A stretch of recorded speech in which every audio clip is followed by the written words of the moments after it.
Hello friends, कल अपन ने matric space का पहला लेक्चर किया था बेटा। आज अपन सेकंड लेक्चर करेंगे इसमें। और मैंने कल जैसे आपको मैट्रिक स्पेस में ये बताया था कि कोई भी फलन जो कि x क्रॉस x से x में r क्रॉस r से r में परिभाषित है और वो चार नियमों का पालन करता है, m1 m2 m3 m4 का, तो वो क्या कहलाता है? उस केस में दूरी कहलाता है। और दूरी को यदि किसी स्पेस के ऊपर अपन डिफाइन कर देते हैं तो वो दूरी समष्टि कहलाती है। ठीक है। अब मैंने आपको जैसे कल फोर्थ एक क्वेश्चन किया था और उसमें जो M4 में जब कर रहा था ट्राइंगल इनइक्वालिटी को प्रूफ, तो उसमें थोड़ी सी अपने को टाइम लगता है। तो कई बार ऐसे और क्वेश्चन आएंगे जिनमें फोर्थ प्रॉपर्टी को प्रूफ करने में बहुत टाइम लगेगा आपको। तो उन प्रॉपर्टीज़ को अपन जब सॉल्व करेंगे तो उसके लिए एक नई प्रॉपर्टी अपन पढ़ रहे हैं, मिन्काउस्की एसमी का। इसका प्रूफ यदि एग्जाम में आता है तो कोर्स में नहीं होता है बेटा। ये जनरल मिन्काउस्की इनइक्वालिटी है जिसका यूज़ कर लेते हैं अपन। जैसे अपन ट्राइंगल इनइक्वालिटी का यूज़ करते हैं ना, mod x plus Y less than equal to mod x plus mod y।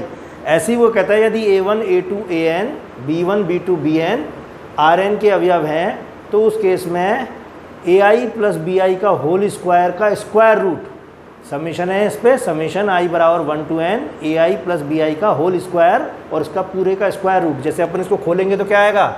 a1 plus b1 का square root plus a2 plus b2 का स्क्वायर रूट। तो समीशन ऐसे खुलेगा ना।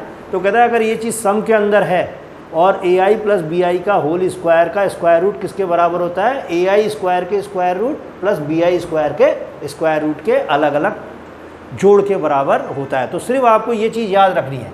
इससे क्या फ़ायदा हुआ है? जो 2ai bi आता है ना, वो इसमें देखो ख़त्म हो गया राइट हैंड साइड में। और वो कहता है इसका योग हमेशा इन दो पार्ट से कम या बराबर होता है। तो इस चीज़ को अपन किससे रिप्लेस कर देंगे? अपनी आवश्यकता के अनुसार इस चीज़ से। तो उससे अपने को कई बार बहुत अच्छी हेल्प मिल जाती है। और वो हेल्प किस क्वेश्चन में मिलती है वो मैं आपको क्वेश्चन करा रहा हूँ जैसे।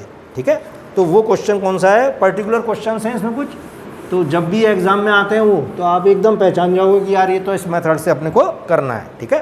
तो क्वेश्चन क्या है? एक प्रतिचित्रण D such that R2 to R2 to R, ठीक है, निम्न रूप में परिभाषित है। निम्न रूप में परिभाषित है। निम्न रूप में परिभाषित है dxy is equal to under root of x1 minus y1 का whole square x2 minus y2 का होल स्क्वायर। ठीक है। और ये चीज़ क्या लिख सकते हैं? For each x is equal to, यहाँ x1 x2 है, टू डायमेंशन में इसमें दे रहा है कि d डिफाइंड है R2 into R2 to R में, और dxy का मान ये है। और x बराबर क्या है यहाँ? x1 x2 और y बराबर y1 y2 belong to R2, ये एलिमेंट भी है इसके। ठीक है। तब d R2 पर एक दूरिक है, तब dr2 पर एक दूरिक है। ठीक है। जिसे यूक्लिडियन, इसका भी नाम है देखो, यूक्लिडीय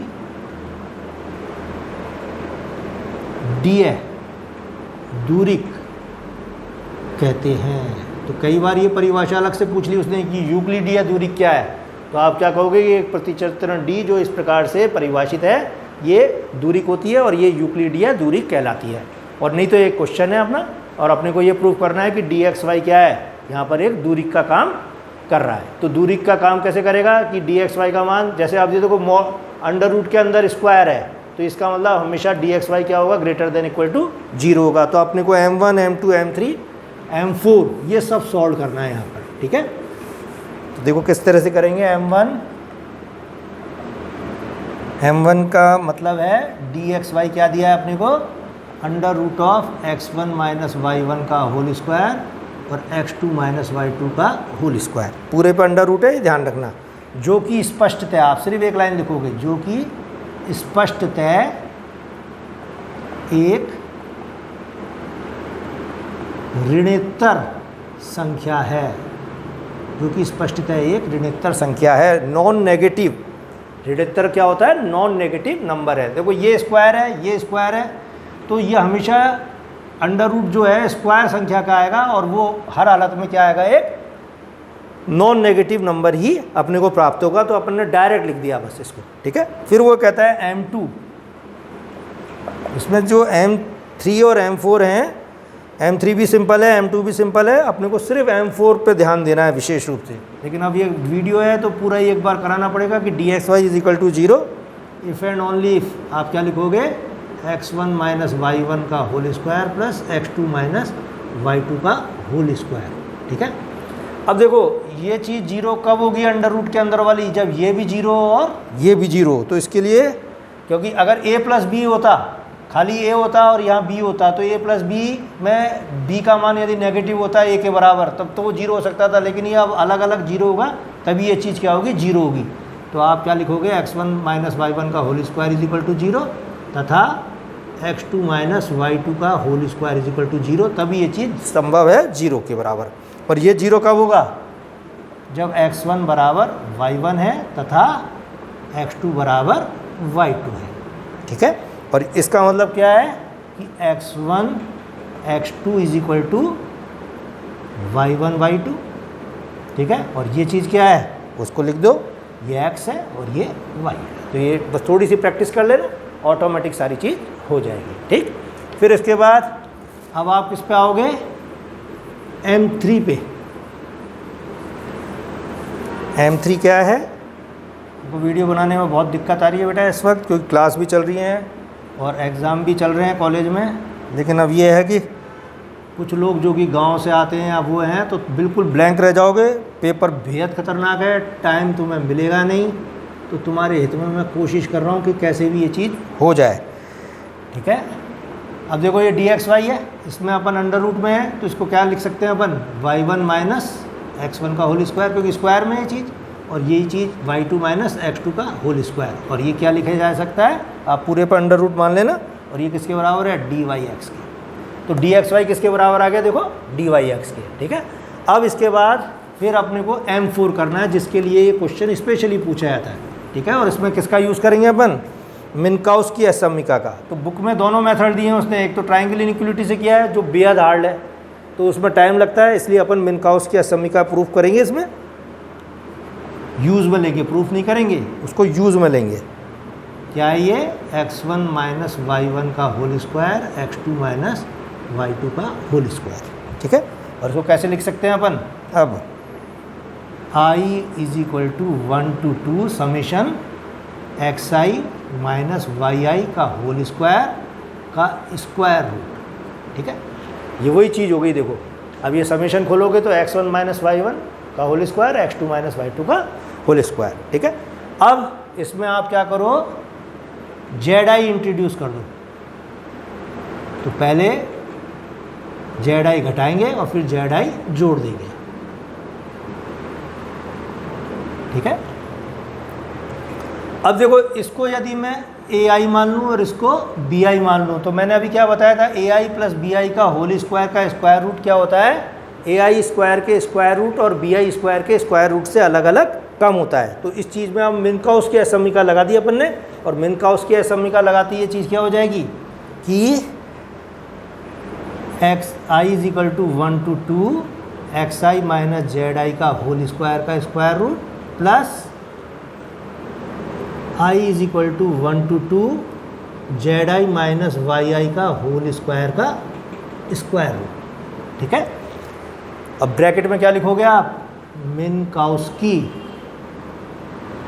असमीका से, ठीक है। और ये चीज़ क्या है अब, dxz, ठीक है। और ये चीज़ क्या है, dzy।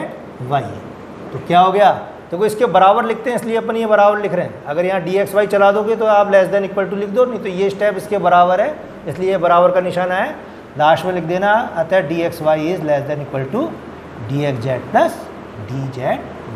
तो ये क्वेश्चन था एक, अतः dr2 पर दूरिक है, dr2 पर एक दूरिक है। तो मिन्काउस्की असमीका का यूज़ आ गया आपको, क्या इसको ai मान लिया, इसको bi मान लिया। तो ai प्लस bi के स्क्वायर का स्क्वायर रूट क्या होता है, ai स्क्वायर के स्क्वायर रूट और bi स्क्वायर के स्क्वायर रूट से क्या होता है, कम या बराबर होता है, ठीक है। तो इस तरीके के क्वेश्चन अपने को एक एक करके करने हैं बेटा, थोड़े से। अब 2 हो गए, 2 क्वेश्चन हुए अभी तक। ऐसे करते करते अपन 5-7 क्वेश्चन कर लेंगे तो अपनी सारी समस्या सॉल्व होगी। अब देखो एक और क्वेश्चन उठा रहा हूँ मैं। अब ये भी अपने को सिस्टम सेट करना पड़ेगा कि एक दूरिक समष्टि, एक दूरिक समष्टि x, d मैं सिद्ध करूँ कि dxz minus dyz less than equal to क्या होता है, dxy for each x y z belong to x। तो ये कह रहा है कि dxz में से dyz का जो मापांक है घटाएंगे तो वो क्या आएगा, less than equal to dxy आएगा। तो ये एक प्रकार से z को ख़त्म कर रहा है और ये है। और ये जो ऐसे इनक्वलिटी है ना, आगे कुछ थ्योरम्स में ये काम में लेते हैं ये रिजल्ट। तो जब इसको अपन प्रूफ करेंगे तो अपन क्या करें कि अगर मेरे को एक प्रकार से ये प्रूफ करना है a minus B is less than equal to C, तो तुमसे कोई कहे कि साहब इस चीज़ को प्रूफ करो, तो आप क्या बताओगे, पहले आप बताओगे साहब a minus B less than equal to C है, और फिर आप कहोगे कि b माइनस ए बी यदि less than equal to C है, तो इन दोनों से अपन ये निष्कर्ष निकाल सकते हैं। तो यही चीज़ अपने को यहाँ प्रूफ करनी है, ठीक है। तो उसके लिए देखो क्या करेंगे अपन, सबसे पहले dxz लेके चलेंगे जो दिया है। तो आप लिखो माना कि x, y, z belong to x,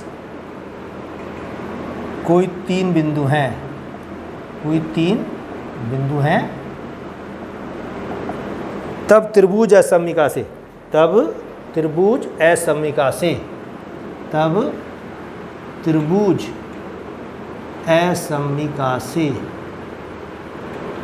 असमिका से क्या लिखेंगे अपन कि dxz less than equal to dxy, y introduce कर दो, dyz। तो आप जो चीज़ इंट्रोड्यूस करते हो वही चीज़ यहाँ आएगी। तो dxy प्लस dyz ये चीज़ अपन ने लिख दी। तो अपने को देखो dxz minus dyz less than equal to dxy दिखाना है, तो अपन ने पहली चीज़ ले ली dxz, बस याद ऐसे रखना है। अब dxz में y इंट्रोड्यूस कर दो तो 2 भुजाओं का योग तीसरी से ज़्यादा हो जाएगा, ठीक है। और इसको कैसे लिख सकते हैं, it implies dxz minus dyz less than equal to dxy। इसको नंबर 1 दे दो। एक तो ये प्रूफ हो गया, a माइनस बी क्या आ गया, less than equal to C. अब अपन क्या प्रूफ करेंगे कि b minus A less than equal to C. तो उसके लिए आप सीधे ही बता दो कि x की जगह मैं y लिख देता हूँ और y की जगह x लिख देता हूँ। तो उससे ये क्या है, dxy की जगह dyx हो जाएगा, और dyx इसके बराबर होता है dxy के, क्योंकि d दूरी का है। तो उसको अपन यहाँ लिखेंगे कि एक में x की जगह y तथा y की जगह x लिखने पर, या interchanging the role of x and y in 1 we get, आप ऐसे भी लिख सकते हो। तो ऐसे लिख दे रहा हूँ मैं, interchanging the role of x and y in 1 we get क्या, dyz minus dxz less than equal to dyx, ठीक है। ये चीज़ हो जाएगी। एक में अपन ने x की जगह y लिख दिया और y की जगह z, तो ये चीज़ आ जाएगी अपने पास। अब dyx किसके बराबर होता है, dxy के, चूँकि d दूरिक है, तो d दूरिक है, तो इसको आप 2 ले लो, 1 तथा 2 से लिख देना, फ्रॉम फर्स्ट तथा सेकंड, 1 तथा 2 से वी गेट रिक्वायर्ड रिजल्ट, ठीक है। तो क्लियर हो गई चीज़। तो सिंपल क्वेश्चन है।